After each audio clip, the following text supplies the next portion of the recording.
Main guy has to start washing girls from his school after his dad is too old to work.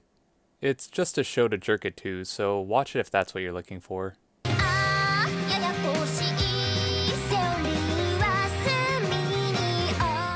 From the author of Nisekoi comes the exact same thing again. This time he's tutoring girls. There's short-haired blonde, long blue hair, brown girl who's ruined by her hair color, teacher, and cafe girl? I stopped reading it before she showed up. Which one of them will win the waifu wars? None of them, dummy. But if you choose blue hair, you're boring as hell.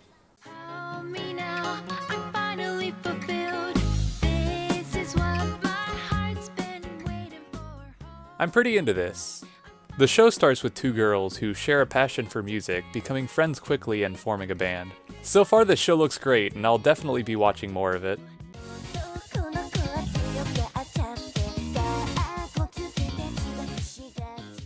It's Bad Frame Arm Girls. An in-universe anime toy comes to life, and now the main boy tries to keep secret the fact that she's the main character of some anime, all while fulfilling her anime duties. This weeb has the worst hair in any show I've seen. It's Beyblade tier.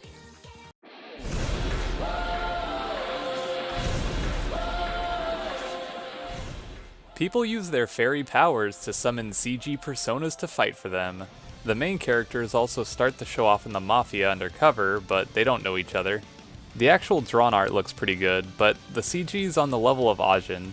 It could be good, but I don't have my hopes very high.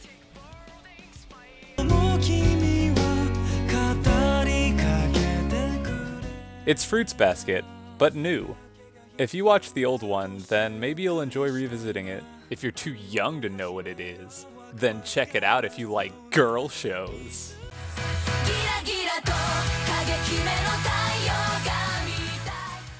Boring main boy is supposed to save people from a magical continent filled with monsters.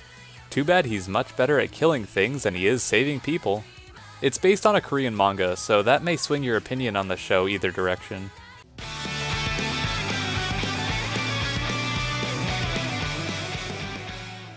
The Love Live girls are at it again, but this time they're gonna break gender norms and form a baseball club.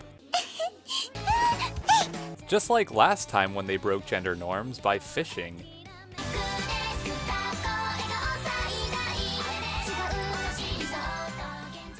I read this one and it's pretty good if you like cute girl slice of life. The comedy worked for me without being obnoxious, so I'd recommend it as long as you're not sick of cute girls. And who could ever be sick of cute girls?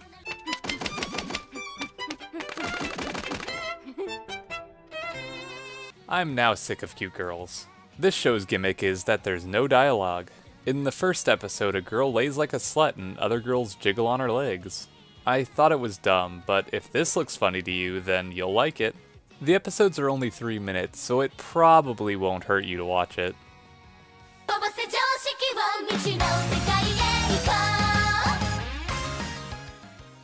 Surprise, surprise, it's an Isekai where our main boy dies.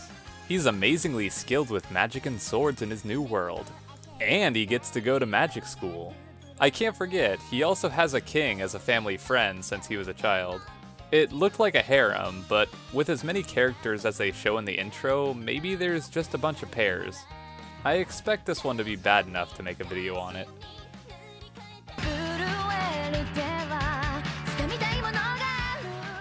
Main boy goes out to make some money for his family, and when he comes back, everyone except his sister's dead.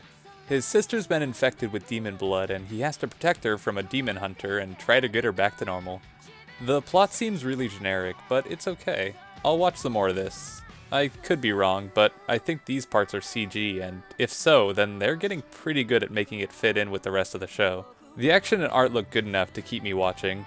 I'm looking forward to some fights if they use this visual style from the intro.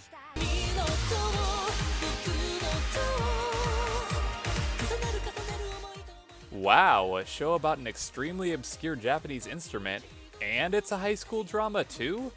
I can't wait to watch more of this one.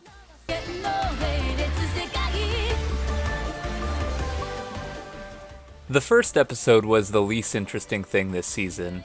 If the cover didn't look generic enough for you, it's about a boy who finds this mysterious package from his dead dad, and with it he gains a mysterious power to cross dimensions, or possibly time.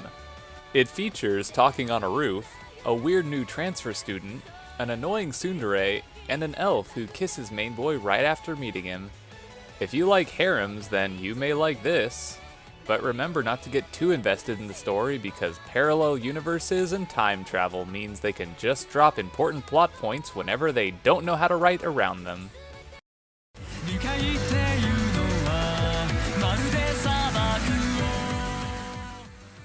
Main guy starts to work to keep the peace between angels, demons, humans, and other magical creatures. But surprise, he's better at communicating with them than his coworkers. I didn't find it very interesting.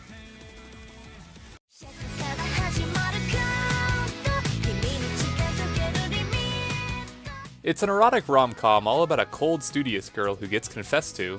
We get more super funny reaction faces. What hilarious situations will she get into thanks to her goblin father?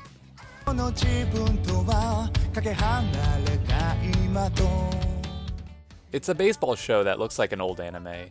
The author has apparently been drawing manga for almost 50 years now, so I appreciate him not changing his art to fit in with the current trends. The show already looks like it'll be good, and the style helps it stand out.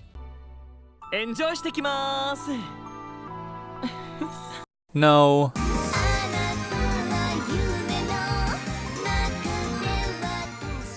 This is porn. I read probably 20 chapters a while back, and it does what it set out to do. Main boy gets into a sexual situation with his teacher constantly, and they have to hide or escape when other people get involved. The scenarios get more and more ridiculous, and some of them are funny. I don't like how they set up the teacher to be this scary person, but really she just wants to be friends with everyone. But it's not like that matters for a series like this. So if you just want something to get your little wiener up, then go ahead and watch it.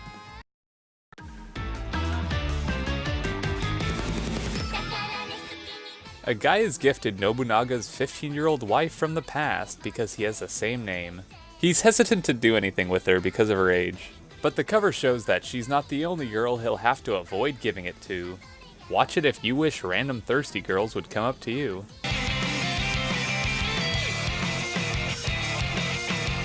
The cover looked like a gay boy show, but it was actually fun. Main Boy 2's motivation was as generic as they come. He just wants to not be bored. But the last 5 minutes of the show is stupidly entertaining. Main guy is trying to escape debt collectors by flying to a tourism world.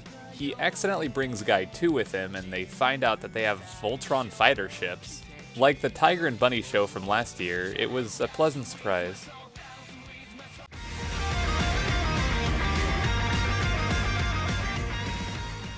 I don't quite understand, but I don't think I'm supposed to just from the first episode. I thought this was going to be a kids show. These boys broke the town's Kappa statue, so Prince Kappa woke up, sucked some little boy butts, and turned them into Kappas, who now have to eat the ass of people turned evil from their desires. Now the boys are linked and know each other's secrets. There's also some police sucking people's desires too. It reminds me a bit of Penguin Drum, so I might watch more.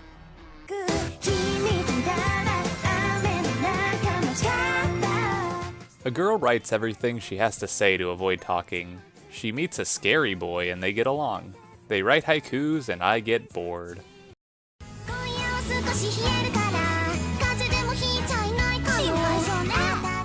A guy is blessed with his own 800-year-old fox lolly wife. She shows up to help get rid of his depressing aura by cooking for him and cuddling. He gives her head pats and loves her fluffy tail. At the end of the episode, they let you pretend she's your wife by showing parts of it in first person.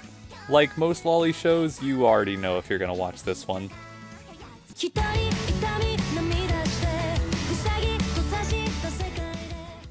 Main dude has to take the only survivor of a supernatural explosion back into Ground Zero.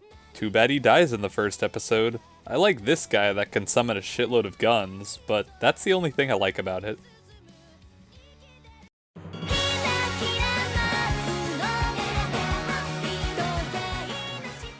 Main boy moves to Nagoya and has expectations of what the people in the region will be like, but they're not true. It's another tourist show for a Japanese region, but this one isn't funny like Gunma was. Here's my list of the best and worst shows of this season. I don't have much to say, so I'm just gonna keep talking until I run out of things to say.